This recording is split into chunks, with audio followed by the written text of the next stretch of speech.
भगवा केवल वस्त्र नहीं है, परम पिता की इच्छा है। इसे पहनकर जिंदा रहना सबसे बड़ी परीक्षा है, सबसे बड़ी परीक्षा है। जय श्री राम। આ શિવરાત્રી છે એ આમ શિવરાત્રીના જેવી નથી એમ. અત્યાર સુધી જેટલી બી ગિરનારની અંદર શિવરાત્રીઓ થઈ એ એક વાત હતી, અને આ શિવરાત્રી છે એ બીજી વાત છે.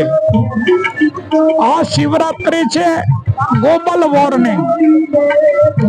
આ શિવરાત્રી છે કીડી થી માંડી અને હાથી સુધી, બેક્ટેરિયા થી માંડી અને ગરુડ સુધી, અને તૃણ વનસ્પતિ થી વડ વૃક્ષ સુધી.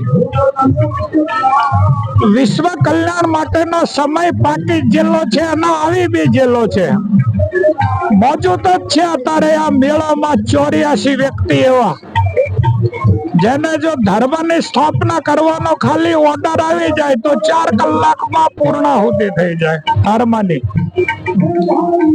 શક્તિઓ સાથે જન્મેલા હોય, એને કોઈ ફિલોસોફી આલવાની ના હોય. માનવ જાતિને એના રોલ આપેલો હોય, તારા આ કરવાનો છે એમ, અને કરવાનું છે. એ રોલ આપેલો હોય એ કોઈ દાડો કશું કે નહીં. જેટલી ઇન્ફોર્મેશન સિક્રેટ રહે એટલું ઓપરેશન કરવામાં આસાની થઈ જાય.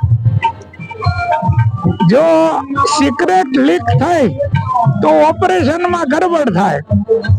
એટલે આ મેળાની અંદર 9 નાથ અને સિદ્ધ 84, 88,000 ઋષિ મુનિ, 80,000 પેગંબરો અને જેટલા જતી સતી થઈ ગયા એ મોજૂદ જ છે એમ.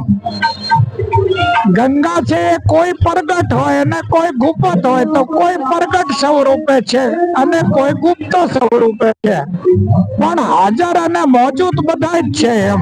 કોઈ નથી એવું નથી એમ, એવું છે.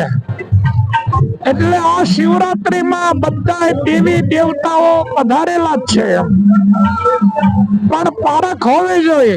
પારખ જો ના હોય તો એને ન દેખાય. અને જેની પાસે પારખ અને દિવ્ય દ્રષ્ટિ છે, જેને ક્વોન્ટમ સ્પીડ રીડિંગ નામનું વર્ઝન પ્રાપ્ત કરેલું છે, એને 84 સિદ્ધ સામે ઉભેલા દેખાય જ છે એમ.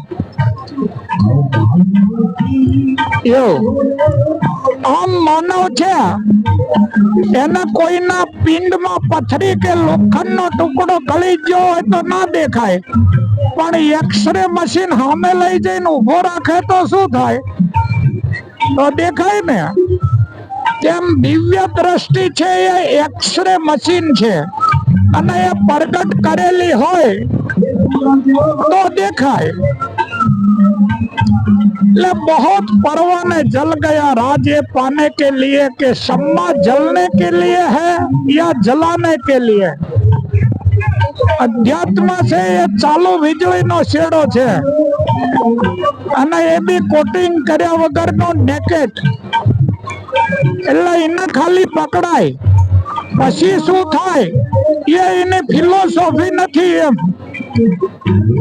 એક વાર તમે સિદ્ધાંત ને પકડો પછી સિદ્ધાંત તમને છોડે નહીં. જય ગિરનારી. બોલો જ ગિરનારી મહારાજ કી જય. તો આ ગિરનાર છે એ કોસ્મિક ઝોન છે, કોસ્મિક ઝોન. અને કોસ્મિક ઝોન નો મીનિંગ થાય કે ભગવાન દત્ત છે એ સૂર્યનું પ્રતીક છે, સૂર્યનું પ્રતીક. દત્તાત્રેય ભગવાન સૂર્ય છે, અને એના ફરતા 9 ગ્રહ છે. એ 9 ગ્રહ છે એ 9 નાથ છે. પછી એના ફરતી 12 રાશિ છે, એના ફરતા 12 આદિત્ય છે, એના ફરતા 11 રુદ્ર છે, તેની ફરતી 27 નક્ષત્ર છે, અને 28 નિહારિકાઓ છે. અને 8 વસુઓ છે, તેમ 108 પાર્ટિકલ છે. અને માળાના મણકા છે એ બી 108 છે. એટલે ગુરુ પીરો બધા એવો સંદેશો આપે કે ભાઈ તમારે માળા કરવાની છે રોજ. તો માળાના મણકા હોય 108.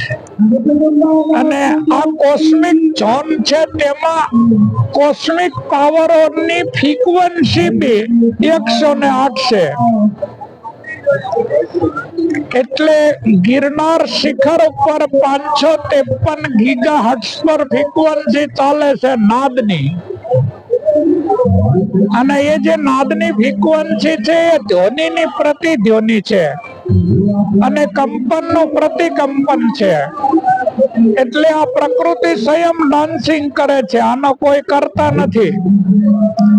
અને આ ડાન્સિંગમાં કોસ્મિક પાવર એકઠો થાય એટલે મેગ્નેટિક ફિલ્ડ સર્જાય.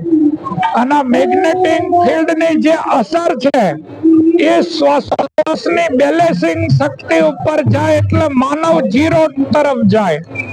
અને આ મેળો છે ને એનું મહત્વ છે 0 ડાયમેન્શન. એટલે આખા બ્રહ્માંડ ની અંદર જેટલા બી દેવી દેવતા, યક્ષ, ગાંધર્વ, કિન્નર્વ, કિમ પુરુષો, નાગો, દિક્પાલો જે વર્ણન થયેલું છે દેવી દેવતાનું, એ બધા 0 ડાયમેન્શનમાં રહે છે. 0 ડાયમેન્શનમાં. એટલે જો તમારે એનો અનુભવ કરવો હોય તો તમારે 0 ડાયમેન્શનમાં જવું પડે. તો 0 ડાયમેન્શનમાં જવાના 3 રસ્તા છે. એમાં અહીંયા તો બધા LSD એક ફફડાવે એટલે જાય 0 ડાયમેન્શનમાં. બીજો છે કોન્સન્ટ્રેશન કરે, ધ્યાન, તો ધ્યાનથી 0 ડાયમેન્શનમાં જાય. અને એક વ્યક્તિ 0 ડાયમેન્શનમાં ગોડ ગિફ્ટ લઈને જ આવ્યો છે. જે વ્યક્તિ પોતાની RNA અને DNA ની ડિસઇન્ફેક્શન ચેમ્બર માંથી ગોડ ગિફ્ટ લઈને આવ્યો હોય તેને સિદ્ધ કહેવાય, પણ જન્મો જન્માંતરો નો સિદ્ધ કહેવાય. તેમાંથી એક દશરથ બાપુ છે. બોલો જય ગિરનારી.